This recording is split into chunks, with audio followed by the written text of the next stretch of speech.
So I have to tell you about the girl who sat 2 rows ahead of me in orbital civics. Her name was Ren Aldicott, and for most of that year, almost nobody at Brightwater Academy knew a single true thing about her, including me at first. Let me set the scene, because if you don't understand where we were, none of the rest of it lands the way it should. Brightwater wasn't on a planet. It was built into the inner ring of Coriander Station, this enormous wheel-shaped place that hung above a gas giant called Miriam. From the wide windows in the east corridor, you could watch the storms rolling across that planet's slow, deep bands of orange and bruised purple, lightning the size of continents flickering somewhere under the clouds. You'd be late to class just standing there watching it. Everybody did it once. Then you got used to it, the way you get used to anything.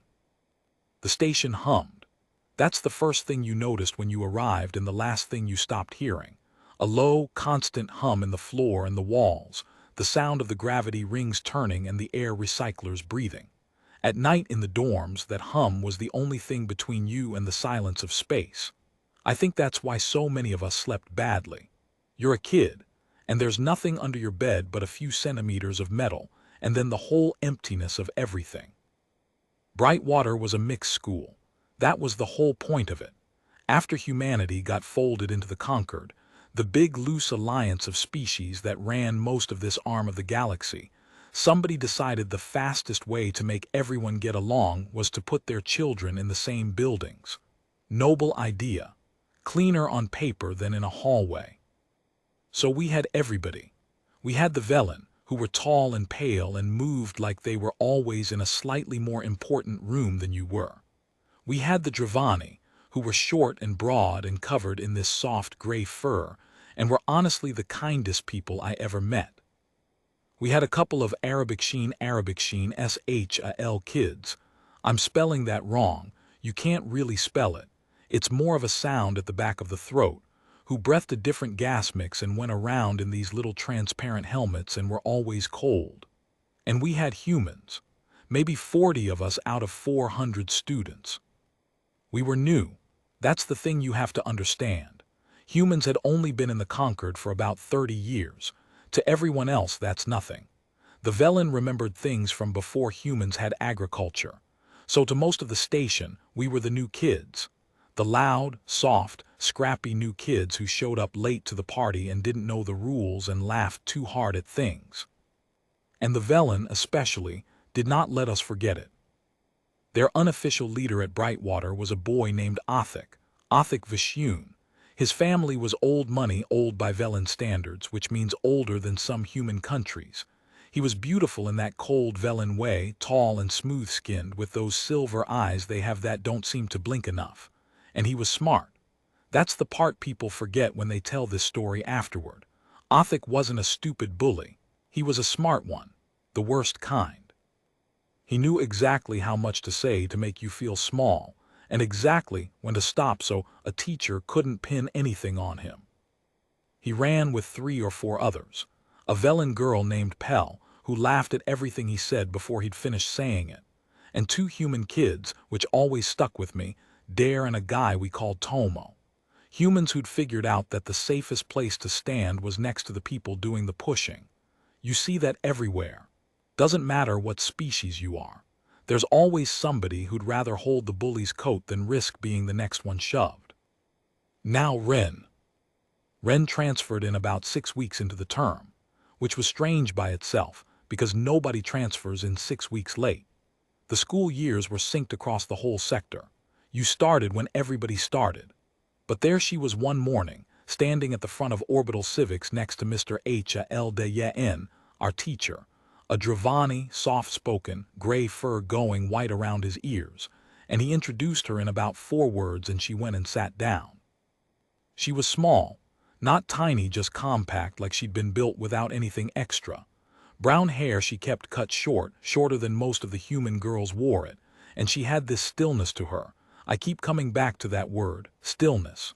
The rest of us fidgeted constantly, tapping styluses, jiggling knees, whispering. Kids are never quite still. Ren was. She'd sit with her hands flat on the desk and just be there, and her eyes would move around the room slow and steady, taking everything in, and then settle, and she'd hold still again. I remember thinking she seemed older than us, not in her face, in how she sat. She didn't talk to anybody, didn't go out of her way to be rude. She'd answer if you asked her something, but she'd answer in as few words as the question needed and then go quiet again. We figured she was shy, or stuck up. The class split about evenly on which. There were other little things. She always took the seat where she could see the door. Every class, every cafeteria table, she'd circle around to wherever she could put her back to a wall and see the exits. We didn't think anything of it. Why would we? And she ate fast. Not rudely, just efficiently, like the food might not be there in a minute. Cleared her tray every time. Never left a scrap. And loud noises. The first week she was there, a maintenance drone dropped a panel in the corridor outside our classroom, this huge metallic clang, and the whole class jumped a little, the way you do, and then laughed it off. But Ren was already out of her chair. I don't know how. One second she was sitting and the next she was crouched beside her desk with her body turned toward the sound and her hand flat against the floor, and her face was completely empty. Not scared. Empty. Like something inside her had switched off the part that does expressions and switched on something else. It lasted maybe 2 seconds. Then she saw it was nothing and she stood up and she sat back down and she put her hands flat on the desk. Pell laughed. Of course she did. Jumpy little thing, isn't she? She said loud enough. Ren didn't look at her. She just looked back at the front of the room. I filed it away. I think a few of us did. But you're 16, 17, you've got your own stuff, and a quiet girl who flinches at noises is not exactly headline news, so we forgot about it. Mostly. Othik didn't forget about it, though. Othik collected weaknesses the way other kids collected trading chips. He'd spotted something there and he started circling. It began small. It always does. He'd say her name wrong on purpose, Ren, when, dragging it out, and act confused when she corrected him, like she was being difficult. He'd get to the door of a classroom just before her and let it slide shut in her face, then apologize in that smooth Velen voice that made the apology worse than the thing itself.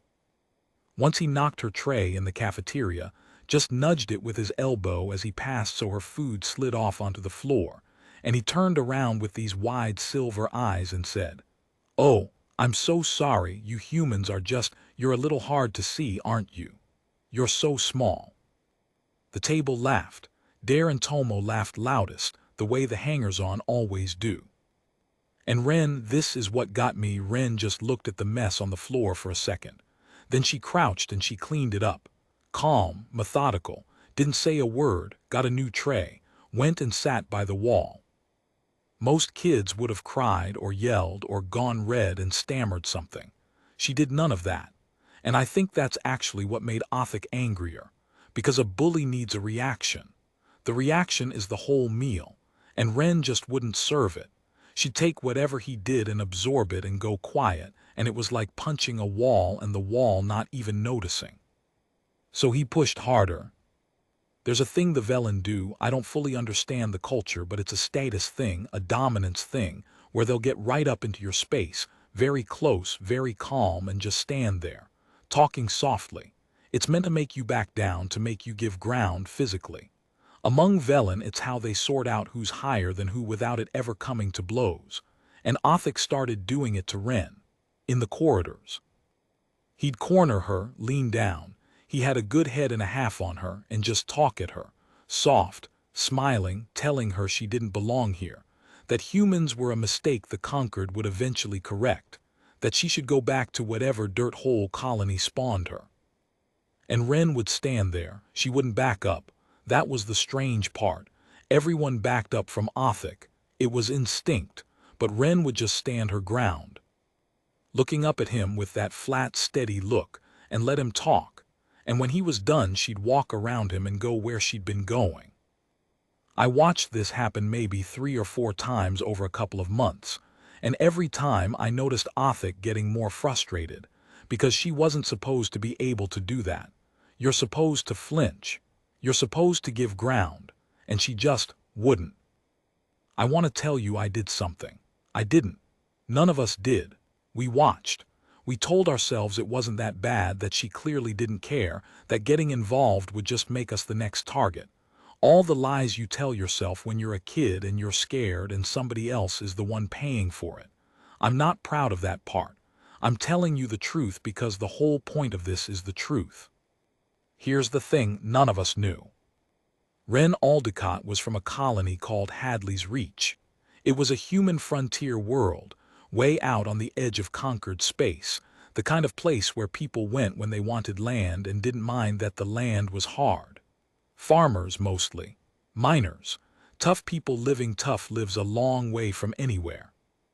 3 years before she walked into our classroom, Hadley's Reach was attacked.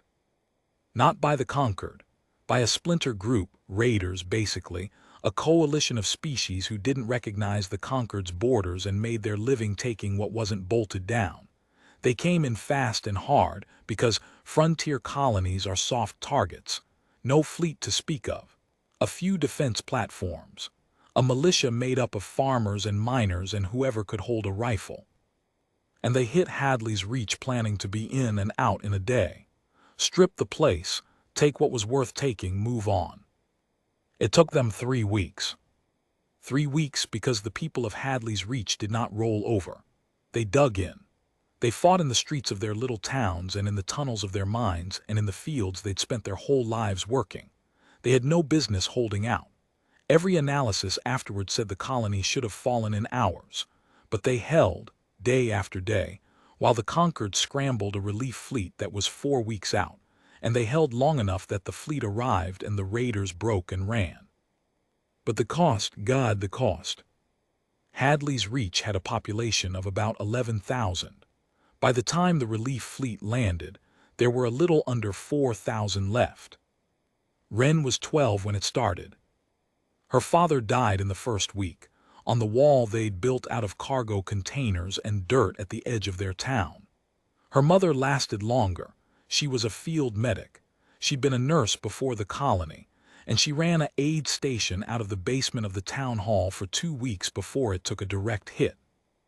And Ren, 12 years old, then 13 by the end of it, because her birthday fell somewhere in those 3 weeks, and nobody had time to notice. Ren did not hide.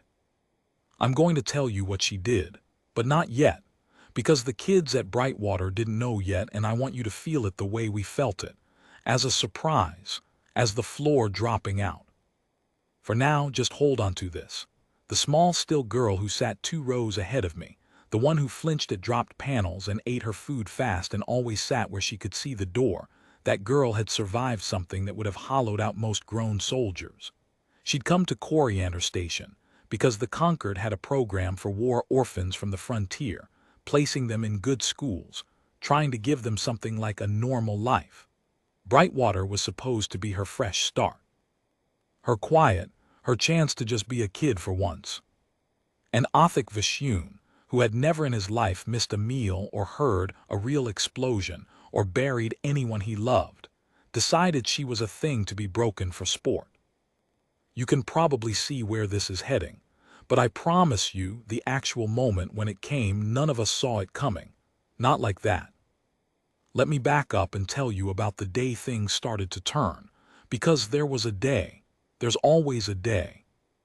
It was a Thursday, I remember, because we had combined physical sciences lab on Thursdays, which meant the whole junior cohort packed into the big lab on the outer ring. About 60 of us. Mixed species, mixed everything. The lab was a huge room with long benches and equipment stations, and along one wall there were these tall windows looking straight out into space, Miriam below, the stars above, the whole works. Othik had been working on Ren for weeks at this point and getting nowhere, and I think it had become a kind of project for him. He couldn't stand that she wouldn't break, so that Thursday he'd come in with a plan. We were doing something with pressure differentials.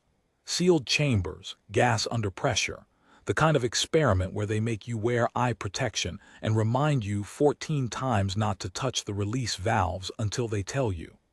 Our teacher for that one was a Velen woman, Instructor Sane, who frankly didn't love humans much either, and tended not to see things that happened to us. Wren was at a bench near the windows. She always ended up near the edges of rooms. Othic and his crew drifted over and set up at the bench right behind her, and he started in. Quiet, of course, always quiet. I was 2 benches over, so I caught about half of it. The usual stuff. Your kind shouldn't be allowed to handle equipment. You'll blow us all up, you primitive little, that kind of thing. And Wren did her usual, ignored him, kept working. Hands steady on the equipment, eyes on the gauge. But Othic had brought a new card to play that day. He'd found out something. I don't know how these things travel. Somebody's parent works in records, somebody overheard a counselor. But he'd found out she was from Hadley's Reach. He didn't know what that meant. That was the thing. He had the fact but not the weight of it. To him, it was just another stick to poke her with. So he leaned in, real close, and he said, and I heard this part clear because he'd gotten louder, confident now, sure he'd finally found the soft spot, he said. I heard your little colony got wiped out. Hadley's something. I heard there's barely anyone left. Tell me, did your parents die screaming or did they just run? The bench went silent. Even Pell stopped laughing. Because that's a line. Even among kids who push each other, even among bullies, there's a line, and Othic had just walked clean over it like it wasn't there. Dare actually looked uncomfortable. I saw it. He looked away. And Wren. Wren went still. Not her usual still. A different still. I'd never seen it before, and I've thought about it a lot since. It was like watching a light change color. Everything in her just settled. Her hand stopped on the equipment. Her shoulders dropped loose. The way I'd later learn is what people do when they've decided something. And she turned around slow and she looked up at Othic. And her face was completely calm. That's what scared me. If she'd cried, if she'd screamed at him, he'd have won and we all knew it. But she didn't. She just looked at him with this calm, clear, almost gentle expression, and the whole room felt it, the temperature of it, the way you feel a storm coming before you hear the thunder. She said quiet, but everyone heard it, she said. My father died on the east wall, day 6. He held it for 2 hours after he should have fallen back so the kids could get to the tunnels. My mother ran an aid station until a shell came through the roof. She didn't run. Neither did he. Othic blinked, those silver eyes blinking, not knowing what to do with this. And no, Wren said, they didn't die screaming, there wasn't time. Nobody moved. And then this is the part. Wren smiled, just a little, a small, tired, almost kind smile, and she said, you should be careful what you go looking for, Othic. You found out where I'm from, you don't know what that means yet. And she turned back around and went back to her gauge. Othic stood there for a second, off balance. And then, because he couldn't stand it, because he was losing in front of his whole crew, he did the stupid thing. The thing that started everything. He shoved her. Not hard, even. Just a shove, the flat of his hand against her shoulder, the kind of shove that's about humiliation more than damage. But she was right next to her bench, right next to the pressure equipment. The sealed chamber, the gauges, the valve we'd all been told 14 times not to touch.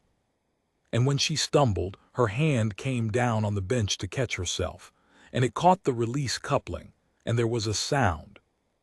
A hiss, then a crack, then the chamber's seal blew. And that's where I have to leave it for now, because what happened in the next 90 seconds is the whole reason I'm telling you any of this.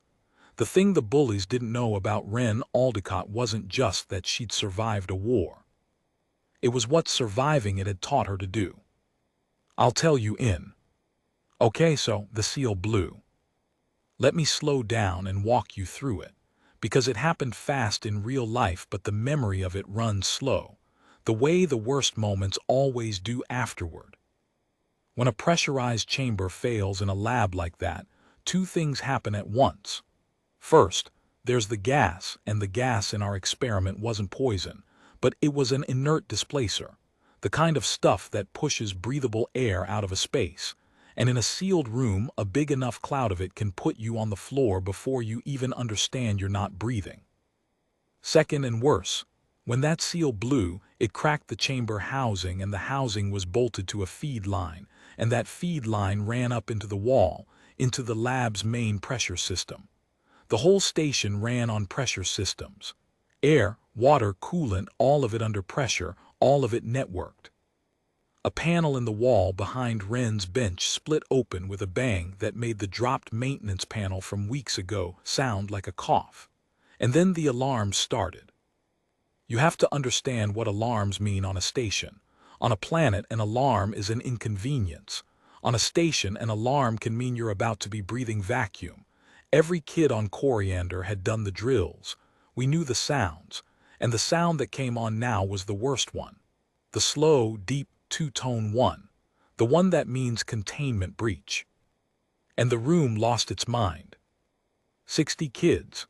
Different species, different panic responses, all of them young, all of them suddenly understanding at the same instant that this was not a drill. The Velen kids, and I'll never forget this, the Velen who looked down on us for being soft, the Velen froze, just locked up. It's a thing about them I learned later. Their instinct under sudden threat is to go motionless, and it works great against a predator that hunts by movement, and it works terribly when the room is filling with gas. Pell was standing there with her hands over her mouth, not moving. Othik had backed against the far wall, white, frozen, all that smooth confidence just gone. The Dravani kids were trying to herd toward the door, which was the right instinct, except they were panicking too, and they jammed up at the doorway.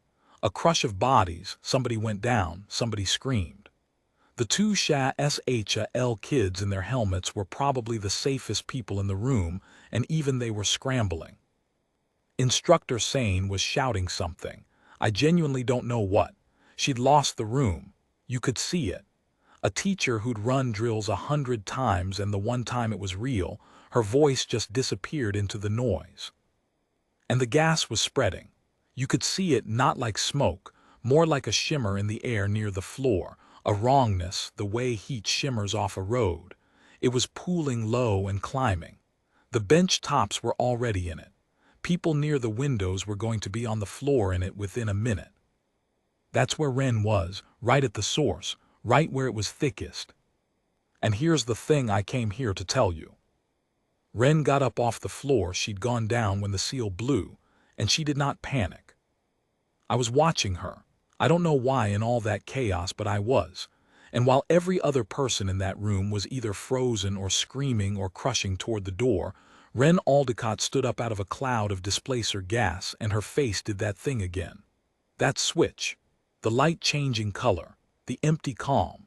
And she looked at the broken panel, and she looked at the room, and you could see her counting, reading it, the way you'd read a page. She didn't go for the door. She went toward the wall, toward the breach, toward the worst of it. Later, way later, I'd understand what I was seeing. On Hadley's Reach, in 3 weeks of siege, a 13-year-old Wren had been a runner. That was her job. The defenders were spread across the colony in pockets, in tunnels, behind walls, and they needed kids, small, fast, low to the ground, to carry messages and ammunition and water, and to drag wounded people back to her mother's aid station, because grown soldiers couldn't be spared from the line. Wren had spent 3 weeks moving through a colony that was actively being shelled. She had learned, at 13, the thing that takes soldiers years to learn, and that most people never learn at all: how to keep your head working when your body is screaming at you to run or freeze, how to look at a catastrophe and break it into steps. And the first step she knew was the gas. She got to the wall. She grabbed the manual cutoff. There's always a manual cutoff. Every kid on the station had been shown it in safety class, and every kid had immediately forgotten it. But Wren hadn't forgotten anything. Wren had stood in that lab on her first day and located the cutoff the way she located the exits in every room. She grabbed it, and she hauled it down. And the hiss from the wall changed pitch and started to die. Then she turned around, and she did the thing that I think about most. She started giving orders. Not yelling, that's the strange part, she didn't yell. In all that noise she didn't try to be louder than the alarms. She did the opposite. She found the nearest kids, a couple of frozen Velen, a panicking human girl named Set, and she got right in their space close, the way Othik used to do to her, except she did it to break the freeze instead of to cause it. She put her hand flat on a Velen boy's chest, and she said something short and direct right into his face, and he came unstuck. She pointed him at the door. She grabbed the human girl by the shoulders and turned her bodily toward the exit and said, "Walk, don't run, stay low, go. Stay low," because the gas was pooling high now that the source was cut, but it was still thick down by the floor near the breach, and Wren knew, of course she knew, which air was safe to breathe. And then she went to the door where the crush was, where kids were jammed up and someone had fallen and the whole thing was about to turn into the kind of pileup where people get trampled, and she did not try to push through. She grabbed the kids at the edges and she pulled them back. She broke the jam from the side. She made a gap. She got the fallen Dravani kid up off the floor, and that kid was heavier than her. Dravani are dense, and she got him up anyway, got his arm over her shoulder, and shoved him through the gap she'd made. She cleared that doorway in maybe 40 seconds. One small human girl in a room full of bigger, older, more powerful kids who'd all frozen or panicked, and she just moved through it. Calm, fast, steady, doing the next thing and then the next thing and then the next.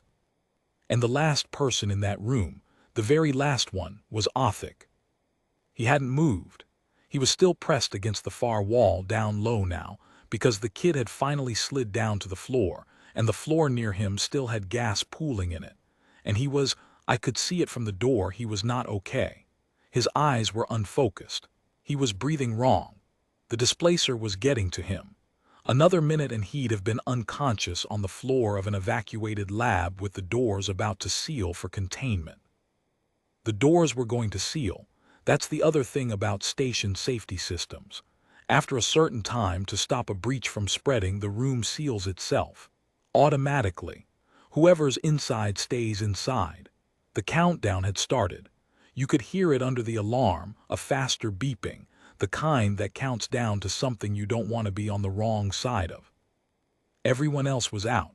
The corridor was full of coughing, crying, scared kids. Instructor Sane was out. The whole junior cohort was out. And Wren was at the door, and she was safe, and the doors were about to close, and the only person left inside was the boy who'd spent 2 months trying to break her. The boy who'd knocked her food on the floor and slid doors in her face and asked her if her parents died screaming. She looked back into the room. I was right there. I saw her face. And then she went back in. I yelled at her. I think a lot of us did. I think somebody tried to grab her and she shrugged them off without even looking.